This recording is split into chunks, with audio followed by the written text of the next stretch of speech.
1989. aastal pärjati Fiat Tipo aastaauto tiitliga ja seda tänu sellele, et autol olid mitmekülgsed kasutusomadused, suur interjöör ja väliselt üsna kompaktne. Jah, täpselt samasugust filosoofiat on kasutatud uuel Fiat Tipol.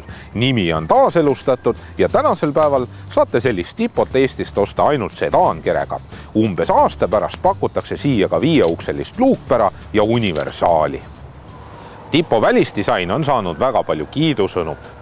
Pole ju ka ime, tegelikult öeldakse ju itaallaste autod on ju kõik kenad, need on elegantsed, emotsioonikad ja igatpidi kenad. Kuna uue Tipo üheks filosoofiaks on olla soodne auto, ei pakuta siia turboga varustatud bensiinimootoreid, olgugi, et Fiatil on see võimalus olemas. Seega on siin väga rahulikud, pigem linnasõiduks mõeldud mootorid. Kõik on 4-silindrilised ja bensiinimootorite valik algab 1,4-liitrise 70 kilovatisega. Siis tuleb täpselt see sama mootor, mis siingi 1,6-liitrine 89 kilovatine ja diislite puhul on 1,3-ne 70 kilovatti ja 1,6-ne 88 kilovatti. Käigukastide valikus on 5- ja 6-käiguline manuaalkast ja 6-käiguline klassikaline automaat ja veoskeemilt pakutakse ainult esirattavedu. Sedaankerega Tipo pagasiruumiks on 520 liitrit ja kui lisavarustuse nimekirjast haarata juurde tagumiste istmete seljatugede klappimise, saab siia natukene suuremaid asju pista. Aga arvestada tuleks sellega, et seljatoed jätavad hästi väikse jõnksu ikkagi põrandasse. Igasugused muud luksusvarustused nagu kotikinnituskonksud ja muud säärased ei ole selle auto nimekirjas. Tipo tagaiste on tõesõna ruumikas, jalaruumi on siin täiesti piisavalt ja pearuumiga on niimoodi, et kogu selle auto disainimisel võeti aluseks 1,80 m pikkusega reisijad. Mina olen 1,82 m ja kui ma täiesti viieliselt siin istun, siis saan hästi õrnalt oma juuksed vastu lage õõruma. Ja see tähendab seda, et keskmine eestlane mahub siia sisse väga meeldivalt ära. Käetugi on ka olemas, käetoe sees on 2 topsihoidjat ja lisaks seal sees on ka väikene laegas. Ukse sees olevad laekad on ka täpselt sellised kompaktsed, et saate oma pooleliitrise veepudeli sinna pista ja kõik asjad, mis te sinna sisse pistate, hakkavad ka mingil hetkel kolisema, sellepärast et seal sees ei ole ei mingisugust polsterdust ja on jäetud selline väga lihtne ilme. Seega saate neid ka väga kergelt puhastada. Tipo juhikoht on lihtsamast lihtsam.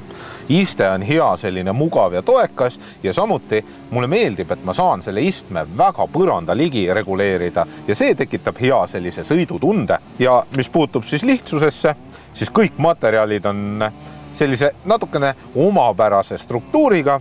Uksepolstrid on valmistatud läikivast plastmassist ja tänasel päeval ei ole see just kõige meeldivam lahendus. Igatahes on siin ruumi küll, aga laekaid on siin piisavalt. Käetoe juures siin on 2 topsihoidjat, käetuge saab reguleerida, käetoe sees on ka laegas ilusti olemas. Ja mis siis puudutab nagu mugavusvarustust ja luksusvarustust, siis ausalt öeldes Tipole väga midagi ei pakuta. Kõik sellised elementaarsed asjad nagu rehvirõhuandurid ja muud säärased on siin peal muidugi olemas, aga kui te tahate näiteks rajahoidjat või ksenoonlaternaid või muud säärast, siis seda te siia kohe kindlasti ei saa. Ja räägin ka hinna ära. Selle Tipo baashinnaks on 10 990 eurot. Selline proovisõidumudel on umbes seal 14-15 000 eurot ja kui nüüd valida kõige kallim mudel, siis ehk 20 000 venitab välja. Seega igat pidi on see auto soodne ja siinkohal mainin ka ära, et sellele Tipole pakutakse 5-aastast garantiid, mis on tänasel päeval üks kõige paremaid lahendusi. Jah, Kial on ju 7 aastat, aga Kia ei paku piiramatut läbisõitu.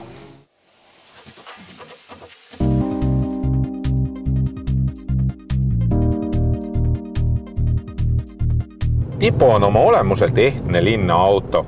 Need väiksed mootorid sobivad palju paremini linnas sõitmiseks. Jah, ega diiselmootoriga linnas ei ole just kõige mõistlikum sõita väikseid lühikseid otsi, aga sellegi poolest on see auto üles ehitatud linnas sõitmiseks.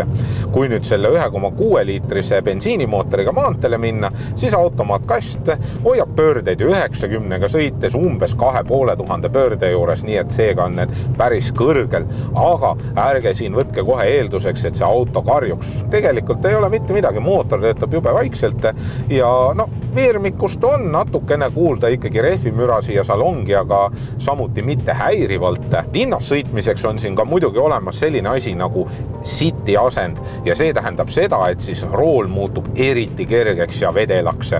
Mis puudutab nüüd selle auto veermiku, siis see veermik on ikkagi tunduvalt võimekam kui selle auto mootorid. Jah, see 1,6 liitrine bensiinimootor suudab seda autot edasi vedada koos selle automaatkastiga, aga ta on ikkagi oma olemuselt selline rahulik käigukast, on tõeline selline vanakooli klassikaline automaat, ehk siis vahetab käike hästi rahulikult ja sujuvalt, niimoodi, et seda ei ole isegi siia sõidu ajal tunda. Ja minu arvates on tegemist täiesti hea linnaautoga, ruumi on siin piisavalt, hea väljavaade. Jah, tagumisest aknast on see väljavaade natukene halvem tänu sellele, et see on kitsas ja peatoed varjavad üpris palju seda väljavaadet, aga sellega harjub ja saab ilusti sõita. Kui nüüd konkurentidest rääkida, siis kindlasti Dacia oma Loganiga on siin üks konkurent ja ärgem siis unustage ka Citroeni ja Peugeot tooteid ehk siis 301 ja see. Et need on ka kindlasti siia lähedale ja ma arvan, et isegi Toyota Corolla võiks olla siin konkurendiks näiteks. Ja kui me räägime kütusekulust ka, siis tegelikult vabalt hingava mootori kohta on väga hea tulemus. Mina sain 7 liitrit 100 ja tehas eeldab, et see võiks olla 6,3 liitrit, mis ei ole ka tegelikult väga suur. Igatahes on see auto väga heade garantiitingimustega, ruumikas, siia mahub väga ilusti 4 inimest istuma ja mis kõige parem, see on soodne.